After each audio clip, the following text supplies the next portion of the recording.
लग्नानंतर होईलच प्रेम या आगामी मालिकेच्या नवीन भागात आपल्याला पुढे असं पाहायला मिळणार आहे.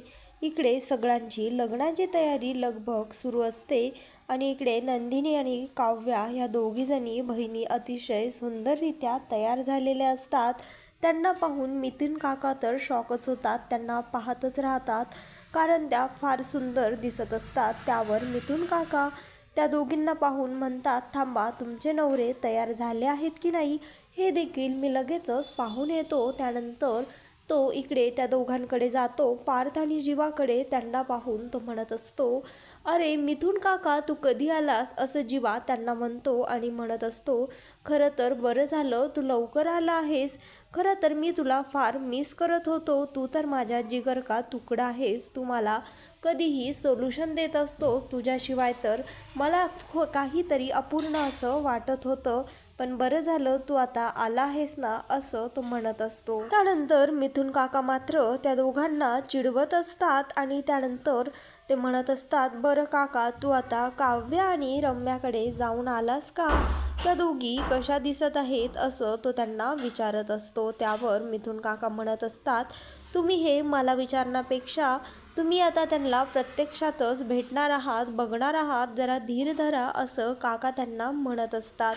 आणि त्यानंतर काका इकडे त्या दोघींकडे येतात आणि त्यांना म्हणत असतात, तुम्ही तर अगदी आमच्या दारामधल्या तुळशी वृंदावनासारख्या सुंदर, सोज्वळ आणि गुणी अशा दिसत आहात.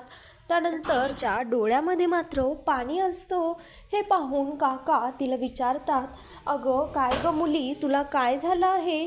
तुझ्या डोळ्यामध्ये हे पाणी कसलं? त्यावर ती काव्या त्यांना सांगत असते, काका कसं आहे ना, खरं तर हेच लग्न ह्याआधी आम्हाला नकोसं वाटत होतं.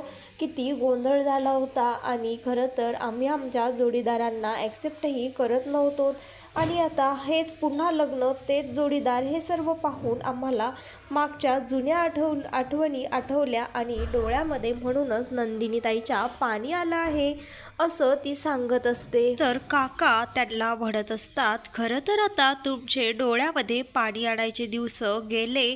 आता तुमच्या आयुष्यामध्ये फक्त आनंद आणि आनंदच असणार आहे. तुम्ही आता डोळ्यामध्ये पाणी आणू नका, लवकर आवरा आणि बाहेर या. तुमचे नवरे गुडघ्यावर बसून उभे आहेत. खरं तर त्या म्हणत असतात, हो काका, तुम्ही व्हा पुढे, आम्ही दोघी आलोच. त्यानंतर नंदिनी इकडे मंडपामध्ये येते आणि रम्या देखील तिथे आलेली असते. ती वसू आत्यांच्या साईडला येऊन बसते आणि त्यानंतर वसू आत्या तिच्या हातांना पाहून म्हणत असतात, काय ग रम्या, तुझे हात कसले लाल झाले आहेत, एवढे कशाने लाल झालेले आहेत? आणि इकडे काव्या मॅडम बाथरूममध्ये गेलेल्या असतात फ्रेश होण्यासाठी. तिने आतनं दार देखील लावलेलं असतं आणि त्यानंतर रम्याचे हात पूर्णपणे लाल झालेले आहेत. हे पाहून वसू आत्या घाबरतात. त्यांना वाटतं की आता रम्याने काव्याचं काही बरं वाईट तर केलं नसेल ना, असा विचार त्यांच्या मनामध्ये येतो. त्या घाबरतात आणि जोराजोरात आरडाओरडा करायला लागतात आणि रम्याला जोराजोरात विचारत असतात, काय गं हे रम्या, आणखी काव्या कुठे आहे? ती कशी आली नाही आणि तुझे हे हात कसे लाल झाले आहेत? त्यावर ती म्हणत असते, तू काही तिचं बरं वाईट तर. तेवढंच शब्द ऐकून मानिनी काकू म्हणतात, जोरात रम्यावर ओरडतात आणि म्हणतात, काय गं रम्या, तू कुठनं आली आहेस आणि काव्या कुठे आहे? त्यावर रम्या काही बोलण्याच्या आतच सर्वजण काव्याच्या रूमच्या दिशेने धावतात आणि काव्याला जोरजोरात आवाज द्यायला लावतात. पण काव्या मात्र दार उघडत नाही कारण ती वॉशरूममध्ये फ्रेश होण्यासाठी गेलेली असते. आणि तेवढ्यातच तिथे पार्थ एवढा चिडतो आणि रम्याला म्हणत असतो, रम्या, जर काव्याचं काही बरं वाईट झालं तर मी तुला जिवंत सोडणार नाही. त्याचे हे वाक्य ऐकताच काव्या मॅडम दार उघडतात आणि म्हणतात, देशमुख, तुम्ही हे काय बोलत आहात आणि एवढा गोंधळ कसला चालू आहे? तिला पाहून सगळ्यांच्या जीवात जीव येतो आणि सर्वांचं टेन्शन चुटकीसरशी गायब होतं. त्यानंतर तिला म्हणतात, विक्रम काका, अगं तू दार का नव्हती उघडत? तुला माहिती आहे का आम्ही सर्व किती टेन्शनमध्ये आलो होतो? त्यावर ती म्हणत असते, मी तर आतमध्ये फ्रेश व्हायला गेले होते. तेवढ्यातच ते सर्वजण रम्याकडे बघतात आणि म्हणतात, खरं तर रम्या, सॉरी, आम्हाला माफ कर. पण वसू आत्यांचा मात्र पारा चढलेला असतो. त्या म्हणत असतात, दरवेळी तुम्ही सगळे लोक माझ्या मुलीवर नाही नाही ते वाटेल ते आरोप करतात आणि रम्या मात्र बिचारी ते सर्व सहन करते. खरं तर आता ती बदलली आहे. आता ती तुमच्या लग्नामध्ये देखील चांगल्या मनाने सामील देखील झालेली आहे. पण तुम्हाला मात्र ह्याचं काहीच नाही. तुमचं आपलं एकच सुरू आहे. सततच तुम्हाला वाटतं की माझी रम्या काही ना काही करेल, तुमच्या लग्नामध्ये व्यत्यय आणेल, पण असं नाही आहे. आणि जर तुम्हाला असंच वाटत असेल तर तुम्ही आम्हाला स्पष्टपणे का नाही सांगितलं? आम्ही मायलिकी ह्या लग्नामध्ये नसतो सामील झालो. खरं तर वसुहत्या म्हणत असतात, चल ग रम्या, आता आपल्याला ह्या लग्नामध्ये थांबण्याची काही गरज नाही आहे. सततच लोकांसमोर तुझा अपमान केला जात आहे आणि तूच काय म्हणून प्रत्येक वेळी अपमान पचवायचा.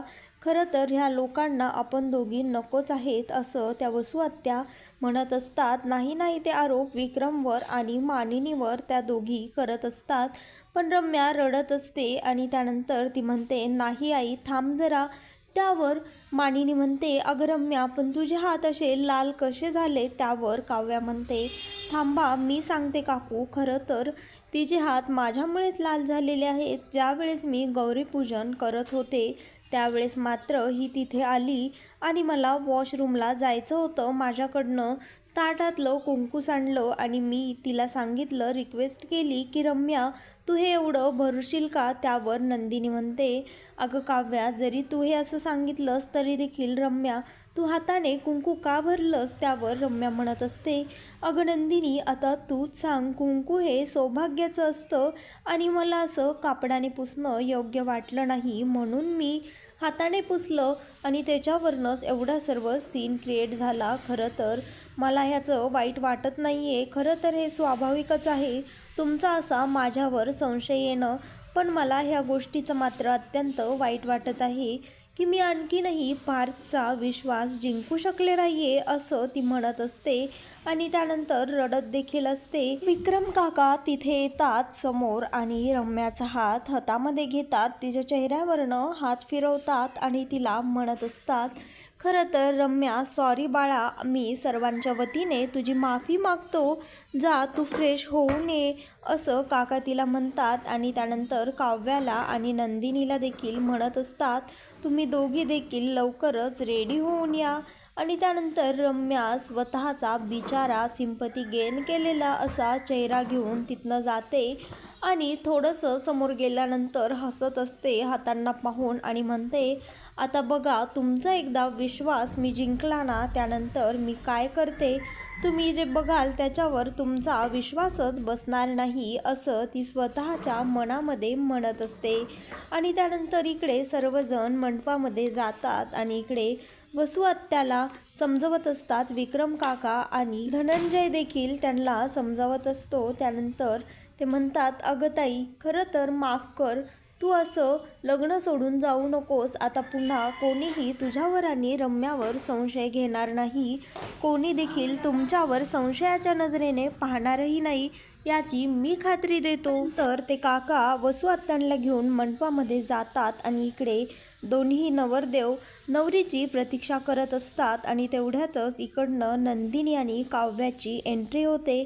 त्यांना पाहून सगळ्यांच्या डोळ्यामध्ये पाणी येतं.